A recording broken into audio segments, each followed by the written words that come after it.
4 अप्रैल 2025 तक राष्ट्रपति Donald J Trump के नेतृत्व में संयुक्त राज्य अमेरिका ने पारस्परिक टैरिफ की अवधारणा के आसपास एक व्यापक नई व्यापार नीति लागू की है। इस नीति की घोषणा 2 अप्रैल 2025 को की गई, जिसका उद्देश्य राष्ट्रपति द्वारा अनुचित व्यापार प्रथाओं और अमेरिकी व्यापार घाटे के समाधान के लिए लगभग सभी देशों से आयात पर शुल्क लगाना है। नीचे इस नीति, इसके निहितार्थ, व्यापक संदर्भ में प्रभावित देशों का विस्तृत अन्वेषण है, जो एक व्यापक 1000 शब्द अवलोकन, पृष्ठभूमि और तर्क प्रदान करने के लिए संरचित है। पारस्परिक टैरिफ नीति राष्ट्रपति ट्रंप के व्यापार असंतुलन को सुधारने पर लंबे समय से चले रहे जोर से उपजी है, जो उनके अमेरिका के पहले एजेंडे की आधारशिला है। अमेरिका ने ऐतिहासिक रूप से दुनिया की सबसे खुली अर्थव्यवस्थाओं में से एक बनाए रखा है, जिसमें कई व्यापारिक भागीदारों की तुलना में अपेक्षाकृत कम औसत टैरिफ दर है। हालांकि ट्रंप का तर्क है कि इस खुलेपन का शोषण किया गया है, जिससे माल व्यापार घाटा 2024 में 8.2 ट्रिलियन तक पहुंच गया। पिछले 5 वर्षों में 40% की वृद्धि हुई। उन्होंने कहा कि विदेशी देश उच्च टैरिफ नियमों और सब्सिडी जैसी प्रथाओं का उपयोग करते हुए अमेरिकी निर्यात को दबाए रखते हैं और अमेरिकी बाजार में सस्ते आयात की बांट डालते हैं।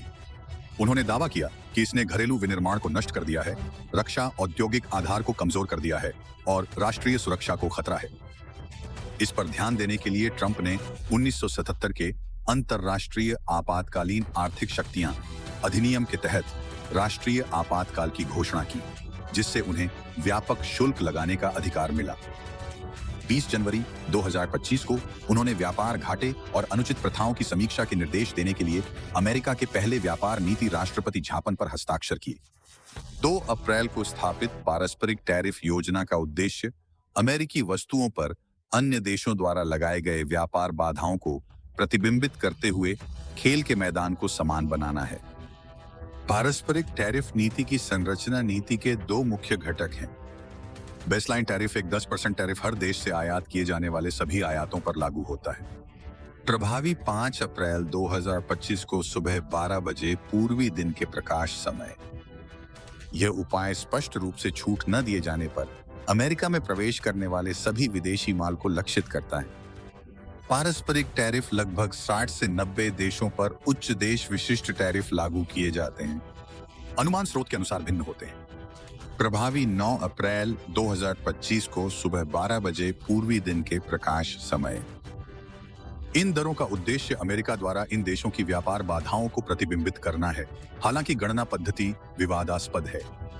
व्हाइट हाउस का दावा है कि पारस्परिक दरें आमतौर पर विदेशी देशों द्वारा अमेरिका से शुल्क लेने वाली दर की आधी दर पर निर्धारण होती है और इसमें टैरिफ, गैर टैरिफ बाधाएं और अन्य आर्थिक नीतियां जैसे वैट या वेतन दमन को शामिल होती हैं।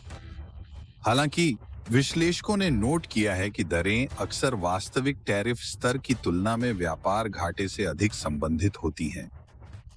प्रमुख देश और टैरिफ दर। प्रशासन ने 180 से अधिक देशों और क्षेत्रों के शुल्क का विवरण देते हुए चार्ट जारी किए। हालांकि कुछ देशों के लिए 10% का आधार रेखा है। नीचे प्रमुख पारस्परिक टैरिफ दिए गए हैं। चीन में 34% पारस्परिक टैरिफ मौजूदा 20% टैरिफ में जोड़ा गया कुल 74% है, जो ट्रंप के अभियान के 60% वादे के करीब है। चीन ईयू का दूसरा सबसे बड़ा व्यापारिक भागीदार 2024 में 295.4 बिलियन व्यापार घाटे और बौद्धिक संपदा चोरी और मुद्रा हेरफेर के आरोपों के कारण इस उच्च दर का सामना करता है। कुछ अनुमानों से पता चलता है कि अतिरिक्त क्षेत्र विशिष्ट शुल्क के साथ प्रभावी दरें 65 से 76% तक बढ़ सकती हैं। यूरोपीय संघ यूए 20% टैरिफ अमेरिकी माल पर दावा किए गए 29% बाधा को दर्शाता है। हालांकि विश्व व्यापार संगठन WTO यूरोपीय संघ के औसत टैरिफ को 2.7% पर सूचीबद्ध करता है। विसंगतियों में लगभग 20% और नियामक बाधाएं शामिल हैं। हालांकि घरेलू और आयातित वस्तुओं पर समान रूप से लागू होता है। वियतनाम एक 46% टैरिफ इस दक्षिण पूर्व एशियाई देश को लक्षित करता है, जो अमेरिका के साथ व्यापार अधिशेष और चीन से आपूर्ति श्रृंखलाओं को स्थानांतरित करने में इसकी भूमिका से प्रेरित तकनीकी वस्त्रों और वस्त्रों का एक बढ़ता हुआ निर्यातक है। कंबोडिया 29% सबसे अधिक दर पर। कंबोडिया का टैरिफ इसकी निर्यात संचालित अर्थव्यवस्था जैसे कपड़े और एक महत्वपूर्ण व्यापार असंतुलन को दर्शाता है। जापान एक 84% टैरिफ 2024 में अमेरिका के साथ अपने $67 बिलियन के व्यापार अधिशेष के कारण चल रही व्यापार वार्ता के बावजूद लागू होता है। दक्षिण कोरिया 25% टैरिफ इस प्रमुख सहयोगी को निशाना बनाता है जो ऑटोमोटिव और इलेक्ट्रॉनिक्स निर्यात को दर्शाता है। ताइवान 32% टैरिफ अपने उच्च तकनीक निर्यात और व्यापार अधिशेष को संबोधित करता है।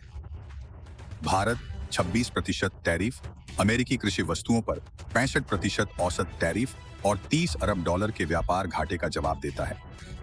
लेसोथो 47%, मेडागास्कर 47% और श्रीलंका 44% जैसी छोटी अर्थव्यवस्थाएं भी उच्च दरों का सामना करती हैं, जो अक्सर कपड़ा या कच्चे माल के निर्यात से जुड़ी होती हैं। खासकर कनाडा और मेक्सिको पारस्परिक टैरिफ से छूट प्राप्त हैं। हालांकि अभी के लिए गैर यूएसएमसीए अनुपालन वस्तुओं को पूर्व आदेशों से 25% टैरिफ का सामना करना पड़ता है, जिसमें 10% कार्यान्वयन और छूट में ऊर्जा और पोटाश शामिल है। बेसलाइन 10% टैरिफ लगभग तुरंत प्रभावी हो गया, जबकि पारस्परिक टैरिफ कुछ दिनों बाद आगे बढ़ा, जिससे व्यवसायों को एक संक्षिप्त समायोजन मिला। विदेशी कारों पर 25% टैरिफ प्रभावी 3 अप्रैल 2025 इन उपायों का पूरक है, जिससे कनाडा और जापान जैसे देशों को भारी प्रभाव पड़ता है। छूट में कनाडा और मेक्सिको से यूएसएमसीए अनुपालन वस्तुएं, कुछ महत्वपूर्ण खनिज और दवा शामिल हैं जो घरेलू रूप से उपलब्ध नहीं हैं। यदि व्यापारिक भागीदार प्रतिशोध या रियायतों पर बातचीत करते हैं, तो प्रशासन दरों को समायोजित करने के लिए लचीलापन बनाए रखता है। इस नीति के आर्थिक और राजनीतिक प्रभाव से गहरी बहस पैदा हुई है। समर्थकों का तर्क है कि यह आयात को अधिक महंगा बनाकर और घरेलू उत्पादन को प्रोत्साहित करके अमेरिकी विनिर्माण को बढ़ावा देता है। ट्रंप का दावा है कि यह व्यापार के सुनहरे नियम का हवाला देते हुए अमेरिकन श्रमिकों की रक्षा के लिए अपने जनादेश को पूरा करता है। हम आपके साथ जैसे व्यवहार करते हैं। टैरिफ एक दशक में $3 ट्रिलियन उत्पन्न कर सकते हैं, संभावित रूप से कर कटौती को ऑफसेट कर सकते हैं। हालांकि यह स्थिर आयात मात्रा को मानता है। अर्थशास्त्रियों सहित आलोचक महत्वपूर्ण नुकसान की चेतावनी देते हैं। अमेरिकी आयातों पर टैरिफ या कर अक्सर उपभोक्ताओं को पारित होते हैं, संभावित रूप से 1 साल से अधिक मुद्रास्फीति के बराबर कीमतों को बढ़ाते हैं, जैसे कि 3 से 5%। येल में एक अर्थशास्त्री अर्नी टेडेस्की ने 2025 के लिए अमेरिकी आर्थिक विकास में 50% की कटौती का अनुमान लगाया। जवाबी कार्रवाई पहले से ही चल रही है। चीन ने दुर्लभ पृथ्वी निर्यात प्रतिबंधों के साथ 10 अप्रैल से शुरू होने वाले अमेरिकी वस्तुओं पर 34% टैरिफ की घोषणा की, जबकि यूरोपीय संघ काउंटर मेजर्स तैयार करता है। इससे वैश्विक व्यापार युद्ध का खतरा है, जो आपूर्ति श्रृंखलाओं को बाधित करता है और बाजारों को रोल करता है, जैसा कि हाल ही में शेयर गिरावट में देखा गया है। गणना पद्धति की भी गहन जांच की गई है। विशिष्ट टैरिफ को दर्शाने के बजाय दरें व्यापार घाटे से आयात से आधे से विभाजित होती हैं। उदाहरण के लिए चीन की 67% बाधा अपने 235.4 बिलियन अधिशेष से उपजी है, 499.9 बिलियन निर्यात से अधिक। किम्बर्ली क्लॉजर जैसे विशेषज्ञों का तर्क है कि यह सच्ची पारस्परिकता नहीं है, क्योंकि यह वास्तविक व्यापार बाधाओं की अनदेखी करता है। उदाहरण के लिए यूरोपीय संघ का 2.7% टैरिफ बनाम दावा 29% है। वैश्विक प्रतिक्रियाएं और भविष्य के दृष्टिकोण विदेशी नेताओं ने चिंता के साथ प्रतिक्रिया दी है। चीन के वाणिज्य मंत्रालय ने इसे एक तरफा धमकाने का कहते हुए अपने हितों की रक्षा करने की कसम खाई है। यूरोपीय संघ आयोग की अध्यक्ष उर्सुला वॉन डेर ल्योन ने इसे वैश्विक अर्थव्यवस्था के लिए बड़ा धक्का बताया और चेताया कि अगर वार्ता असफल होती है तो प्रतिशोध होगा।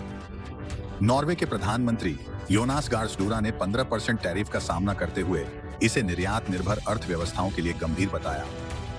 वियतनाम ने अमेरिकी जीवाश्म ईंधन पर शुल्क में कमी का प्रयास किया, मगर परिणाम नगण्य थे। नीतियों की दीर्घायु व्यापार घाटे में कमी और भागीदारों की प्रतिक्रियाओं के ट्रंप के आकलन पर निर्भर करती है। यह बातचीत को मजबूर कर सकता है, जैसा कि यूएसएमसीए के साथ देखा जाता है, या तनाव बढ़ सकता है।